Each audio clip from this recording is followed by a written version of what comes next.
midnight each day. On Valentine's night, Time as you know it freezes. 20 minutes past 10. Keep up, Doctor. Thinks we're going to smother her in her sleep. I'm a gravedigger, Doctor. I was at home, David is my husband. all on my lonesome. Stabbed him with a steak knife. Nothing changes. I'm a qualified angel of death. When I'm dancing, You get this day over and over. Hilda. I black out. I don't think she's got long. And Laurie just... Naked on the beach.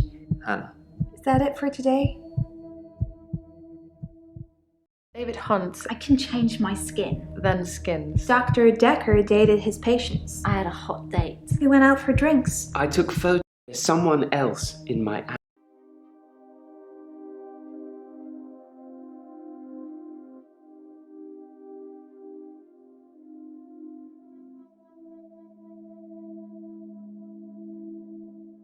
Scarlett.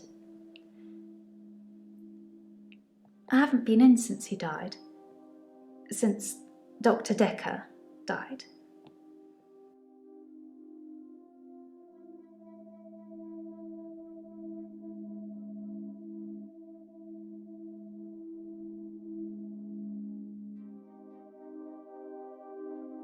Valentine's Day was awful. I had a bit of an accident with a creme brulee torch and had to spend the night waiting in A&E. I melted a nail to my finger. It hurt a lot and needed stitches. It's all fine now, though.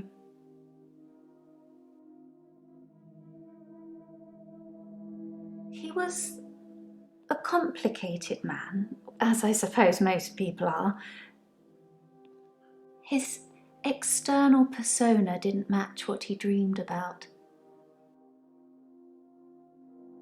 His dreams were amazing, filled with a spectrum of colours and creatures. It was like Narnia for grown-ups. That was in the beginning.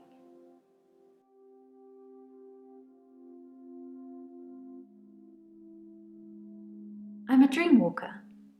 I can visit people and help them in their dreams. You've not caught up on all his old patients yet, then?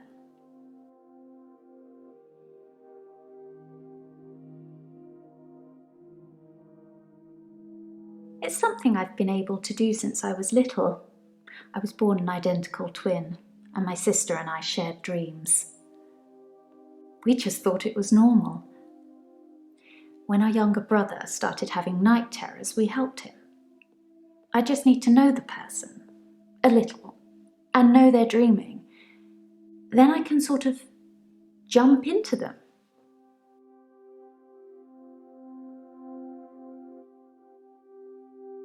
It's something, I think, in my mind.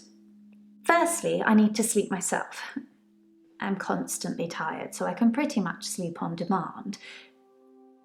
Before I go, I think of jumping into that person. That's how it works for me. I've tried teaching others, but I don't know if anyone else can do it.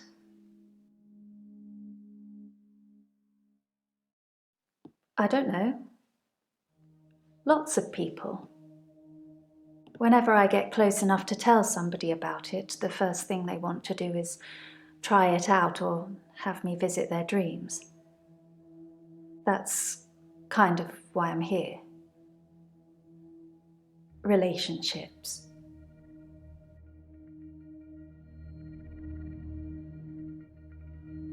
It's difficult to sustain them. I'm not just talking about romantic entanglements. It's hard keeping friends too. Like I said before, I tell them about my ability and they immediately want to try it out. The problem is, I don't normally like what I see.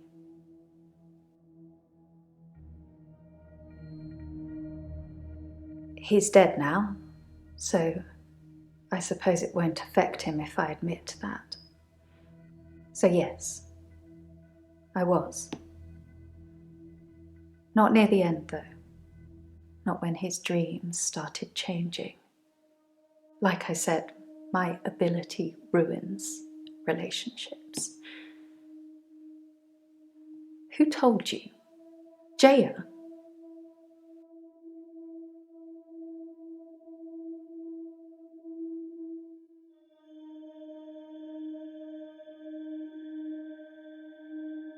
Just thought she'd know. Thought she'd know everything about her precious Dr. Dekker.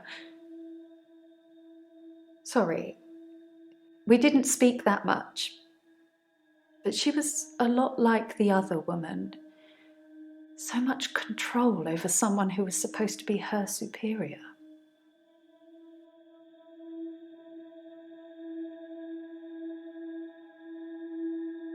Chaotic, dark. Like an earthquake, everything you stood on shifted into something else. I think he was fighting with something internally. And it was winning.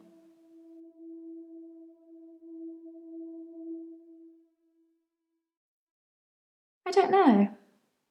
It's a turn of phrase. Inner demons? Insanity? I don't know. I can visit dreams, but I can't force the dreamer to interact with me. Fluid. Soft. Intricate things. I couldn't draw a picture if you asked. But they drew you to them. They looked a little strange, but you felt compelled to watch them.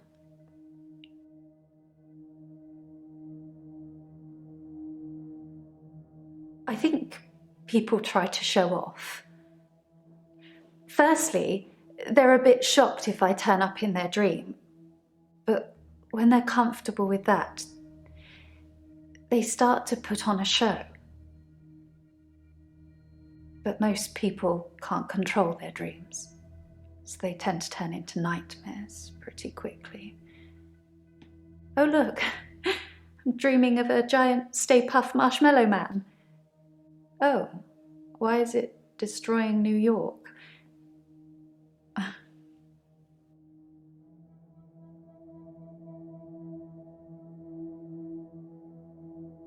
I don't want to talk about grief today. I'm getting enough grief from work.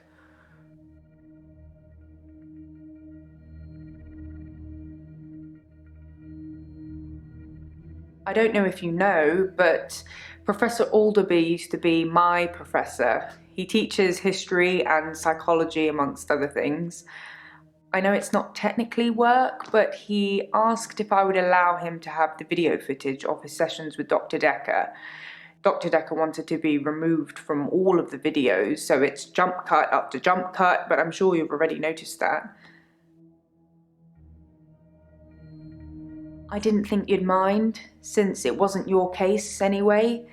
Mostly it's the professor talking about how he viewed reality back then, in so much as he thought it was changeable. There's nothing else to do but watch while things are encoding.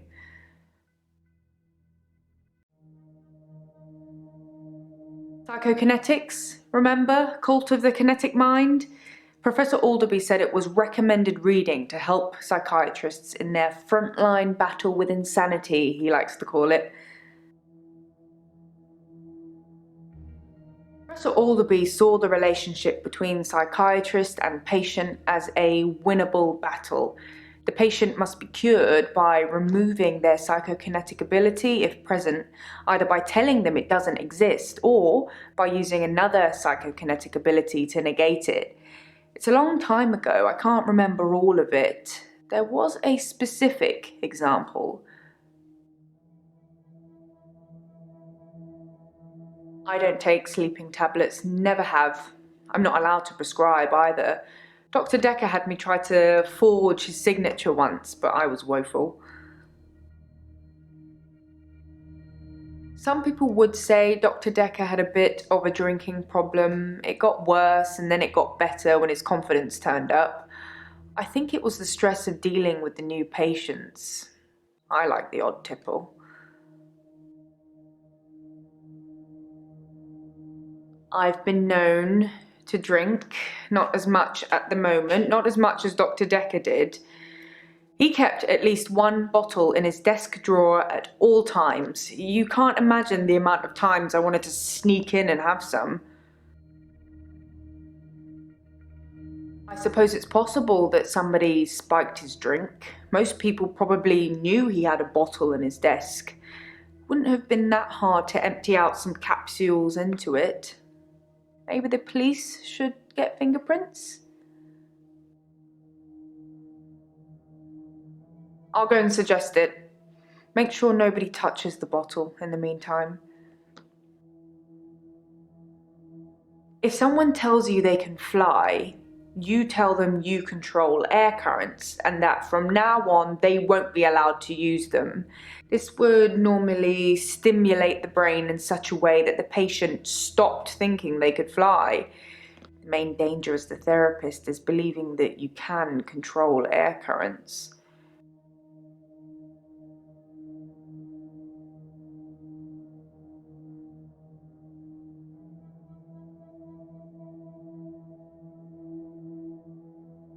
The danger of pretending you have psychokinetic abilities is that you may start believing you have them and then have them.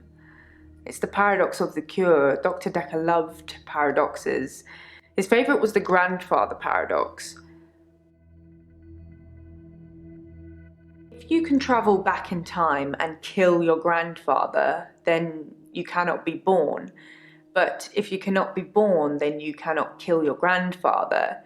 It's a time traveler's chicken and egg, if you will.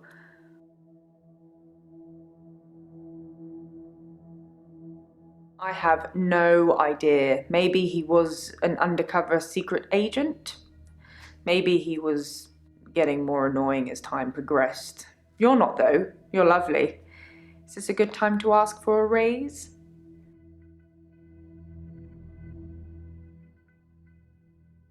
I'm fine. I'm worried. My pursuer in the hour, he's definitely military.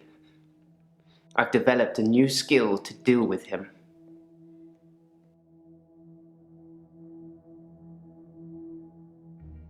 Last night, I saw him draw something from his jacket. He was approaching me, grinning. I had nowhere to go. So I closed my eyes and imagined being back home. And when I opened them again, I'd teleported.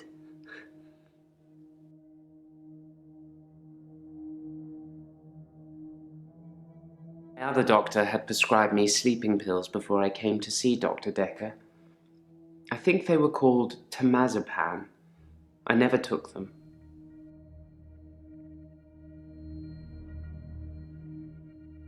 I never saw Dr. Dekker touch a drop.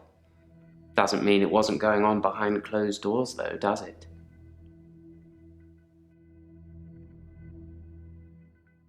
I saw Jessica across the street this morning. She waved, but I just crumbled.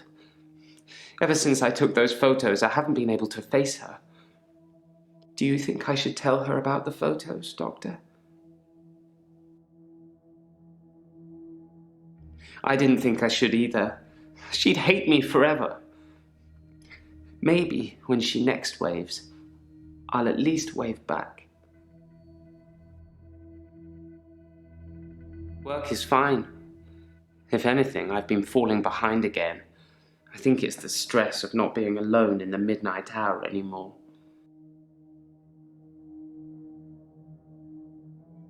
I stole a painting. There, I've said it. It was from the local gallery, Providence. I really like it, but I can't afford it. So I took it.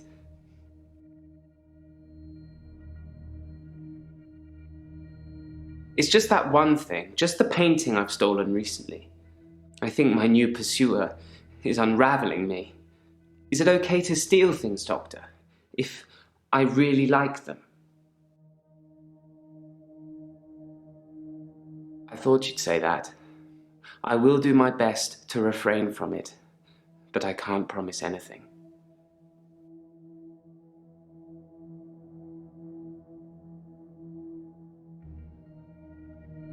I was as surprised as you are. I just imagined I was somewhere else, and there I was. Perhaps Dr. Dekker was right. Think of something and it becomes real, if you believe in it. But I'll only do it wisely. Imagine the mistakes you might make. Don't want to become one with the igneous layer too soon.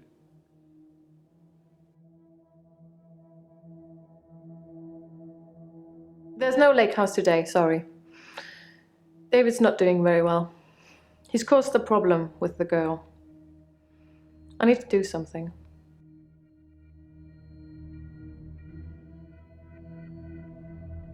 The little girl, our neighbor at the lake house, she says David is weird and creepy. Doctor! Oh, sorry, but I found some of the referral letters we were talking about. There is a pattern, but it's not the same for everyone. He said to get them to you ASAP, so here you go.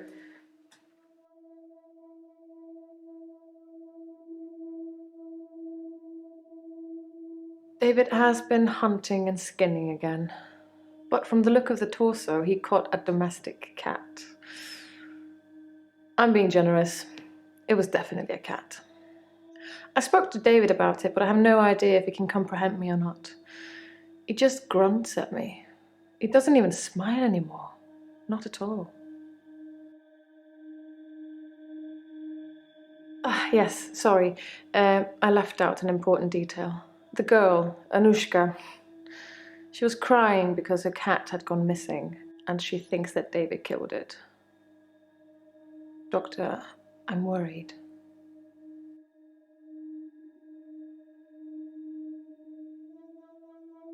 I've never used sleeping pills. I'm too afraid of what would happen to me in my sleep. I'm worried that David's not going to stop at cats. He's killed deer, rabbits, wild birds, and now cats. I'm worried he might add little girls to his list. I can't stop him. I can't stop him. I can't control him in any way at all. Ever since I brought him back from the dead, he has done nothing but ignore me. I'm starting to think that I need to put David out of his misery. That I need to end his suffering. That I need to kill him again. What shall I do, Doctor? Should I kill David? I love him so much. But you're right. It's time. He's becoming a danger to people around him, not just himself.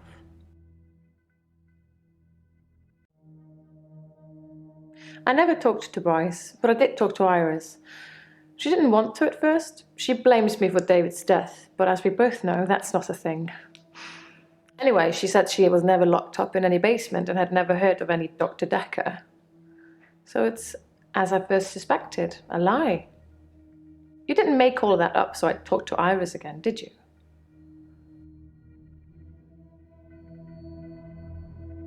Oh yes, here.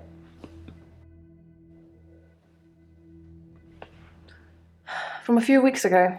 As you can see, Doctor, he looks perfectly normal.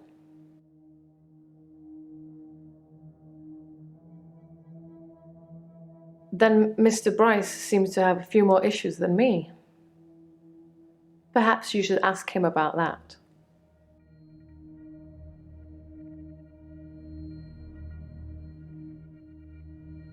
Hilda died last night. On her own, heartbroken because she couldn't see her daughter. I feel terrible. I should never have listened to you. In our last session, you said that shifting was wrong, that I shouldn't shift for Hilda, that I should let her die without seeing her daughter. I'm such an idiot. I have this amazing gift and I didn't use it. One of the other nurses found her. She went without anyone even noticing. I wasn't there. I phoned in sick. I knew that if I went into work, I'd want to shift. Obviously, I'm a nurse. I can get access to sleeping tablets pretty easily, but it's not really that hard. It's probably the same for Jaya. She works for a doctor.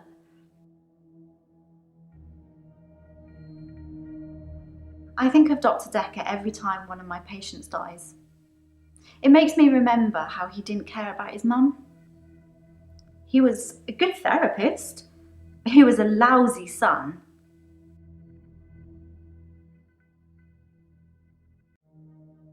I was angry at Dr. Dekker.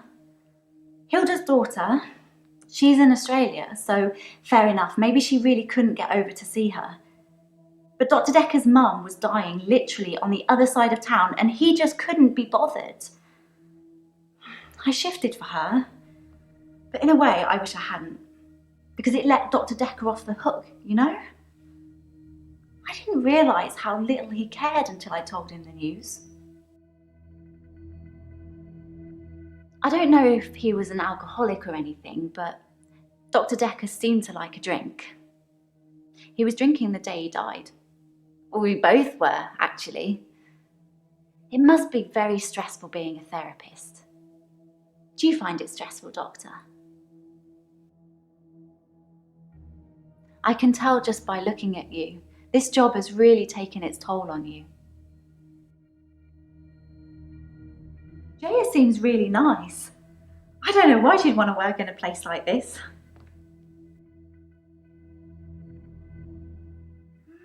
I can't remember exactly, but something in that session had shaken me up, so Dr. Dekker poured me a drink to calm my nerves. I didn't really have much. I'm not much of a drinker. I just mean, get all these weird people coming here. I mean, I've met some of them out in the waiting room. I know they're just people, but a couple of them have seriously given me the creeps.